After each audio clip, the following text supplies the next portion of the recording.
विद्या का विषय चल रहा है, जो व्यवहारिक ज्ञान महर्षि दयानंद सरस्वती जी के व्यवहार भानु ग्रंथ से लिया गया है। अब आगे प्रश्न किया जा रहा है, विद्या पढ़ते समय व पढ़ के किसी दूसरे को पढ़ावें व नहीं। उत्तर दे रहे हैं, बराबर पढ़ाता जाए, क्योंकि पढ़ने से पढ़ाने में विद्या की वृद्धि अधिक होती है।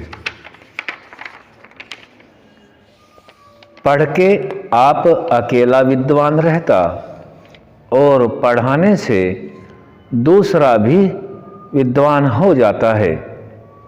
उत्तरोत्तर काल में विद्या की वृद्धि होती ही है। जो विद्या को प्राप्त होता है वह मनुष्य परोपकारी धार्मिक अवश्य होता है, क्योंकि जैसे अंधा कुएं में गिर पड़ता है वैसे देखनेहारा कभी नहीं गिरता, और अविद्या की हानि होने आदि प्रयोजन पढ़ाने से ही सिद्ध होते हैं। विद्या पढ़ाने के विषय में स्वामी जी का यह मंतव्य है, जो परमात्मा की वाणी वेदानुकूल ही कथन हम सभी की कल्याणार्थ स्वामी जी ने दे रखा है।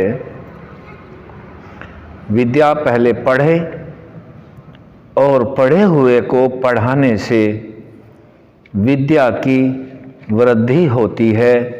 ऐसा नहीं है जैसे धन खर्च करने से घटता है, वैसे विद्या बजाय घटने के बढ़ती जाती है। अगर अकेला ही पढ़े तो अकेला ही विद्वान होए, और यदि अन्यों को पढ़ाता है तो अन्य लोग भी विद्वान होते हैं। और उत्तरोत्तर काल में विद्या की वृद्धि होती जाती है।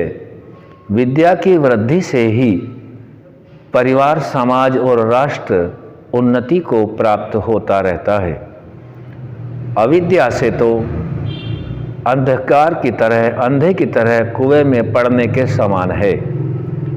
यदि आँख से देख कर चलता है तो कुएं में नहीं गिरता, गड्ढे आदि में नहीं गिरता। इसी प्रकार से विद्यावान व्यक्ति गलत रास्ते पर नहीं जा सकता है। और वह मनुष्य जो विद्या को प्राप्त होता है धार्मिक भी होता है और परोपकारी भी होता है। अब हमें यहाँ विद्या को समझना है। विद्या नाम का अर्थ हम पहले ही जान चुके हैं।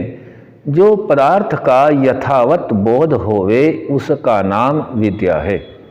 किसी विषय को रटने से, उसमें अंक प्राप्त करके किसी प्रयोजन की सिद्धि के लिए किया गया कार्य विद्या नहीं हो सकता। जितने भी भौतिक प्रयोजन की सिद्धि के लिए हम विद्या को पाते हैं और प्राप्त करते हैं वह पूर्ण विद्या नहीं है। उससे हमको यथावत ज्ञान नहीं होता। और विद्यालय आदि में भी प्रैक्टिकल कराया जाता है, प्रयोगात्मक कार्य होते हैं, वो इसीलिए इसी मध्य से किए जाते हैं, इसी उद्देश्य से किए जाते हैं कि उनको यथावत जान सकें। यथावत जानना, पदार्थ के स्वरूप को यथावत जानना, और मुख्य विषय विद्या को जानने के लिए है मनुष्य को सबसे पहले वह अपने आप में जान ले विद्या के द्वारा कि मैं एक आत्मा हूँ और मेरे साथ एक सूक्ष्म शरीर जिससे मैं लिपटा हुआ हूँ, और यह जो स्थूल शरीर दिखाई देने वाला है यह नित्य नहीं है, यह अनित्य है। और आत्मा अजर अमर अविनाशी तत्व है। जब तक कर्म संस्कार बनते हैं तभी तक यह सूक्ष्म भौतिक शरीर आत्मा के साथ जुड़ा रहता है। इस प्रकार की विद्या को प्राप्त करके ही व्यक्ति धार्मिक और परोपकारी की ताकि और आगे बढ़ सकता है। इससे पहले नहीं बढ़ सकता। भौतिक केवल भौतिक विद्या हो और यथार्थ ज्ञान न हो, तत्व ज्ञान न हो, और उसको यह भी ज्ञान होना चाहिए कि जो भी हम इस स्थूल शरीर से कार्य करते हैं वह इस सूक्ष्म शरीर में जिससे आत्मा लिपटा हुआ है, सूक्ष्म रूप में इसमें संचित कर्म होते हैं, पाप और पुण्य के रूप में होते हैं, जिनके आधार पर उन सभी का फल अवश्य ही अन्य अन्य शरीरों में जाकर भोगना पड़ता है, या फिर अच्छे कर्म करने के उपरांत जो निष्काम कर्म है मोक्ष को प्राप्त किया जा सकता है। तो हम सभी को इस पर का पूरा परिज्ञान होना चाहिए, तभी हम यह कहलाने के अधिकारी हैं कि धार्मिक और परोपकारी विद्या से होता है। उस विद्या में यह तत्व ज्ञान जब होगा तभी हम धार्मिक और परोपकारिता की ओर जा सकते हैं, अन्यथा हम केवल धन संचय को ही सब कुछ मान करके आगे बढ़ते रहते हैं, और यह धन संचय हम अन्य अनेक तरीकों से भी कर लेते हैं, जिससे धार्मिक और परोपकारी नहीं बना जा सकता।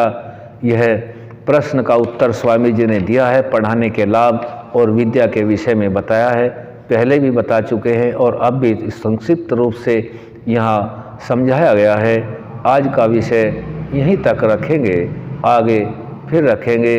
ओम शम।